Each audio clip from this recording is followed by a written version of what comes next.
வாங்க வாங்க, உங்களுக்காக தான் வெயிட் பண்ணிட்டு. வணக்கம் சார். உட்காருங்க. வணக்கம். உட்காருமா. சுபு, சுபு.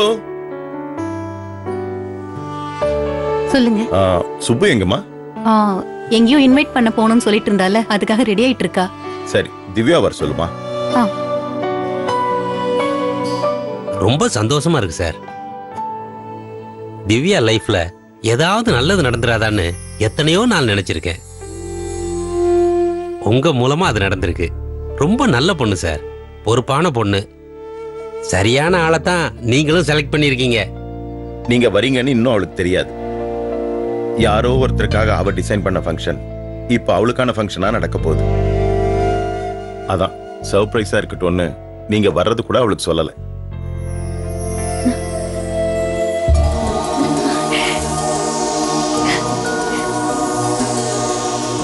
வாங்க சார்.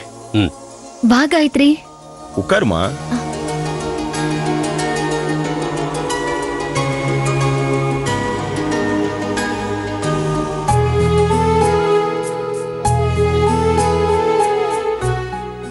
என்ன மேடம், எப்படி இருக்கீங்க? சார் என்ன சார், என்ன போய் மேடம் எல்லாம் சொல்லிக்கிட்டு. இப்ப நீங்க பெரிய இடத்து மேடம்ல, அப்படித்தான் சொல்லணும். சார் என்னைக்கா இருந்தாலும் நான் அதே திவ்யா தான் சார். என்ன திவ்யானே கூப்பிடுங்க.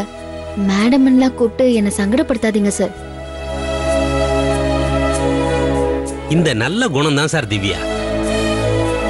சின்னதா ஒருபடி மேல போயிட்டாலே எல்லாரும் என் காலுக்கு கீழே தான் பாக்குற உலகத்துல இப்படி ஒரு குணத்தை எங்க சார் பார்க்க முடியும்?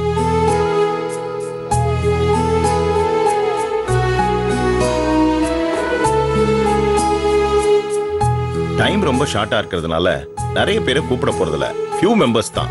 பட் அரேஞ்ச்மெண்ட்ஸ்லாம் ரொம்ப கிராண்டா இருக்கணும். Okay sir. அப்புறம் இன்னொரு விஷயம், அந்த ப்ரோக்ராம்ஸ் எல்லாம் திவ்யா டிசைன் பண்ண மாதிரியே இருக்கட்டும். ஏன்னா ரொம்ப நல்லா இருந்துச்சு இல்லையா? ஆமா சார், ரொம்ப புது ஐடியாவா இருந்தது.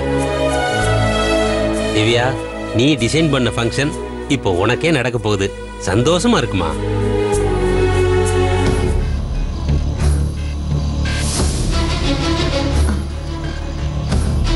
சார் நான் காயத்ரி கிட்ட கொஞ்சம் தனியா பேசலாமா?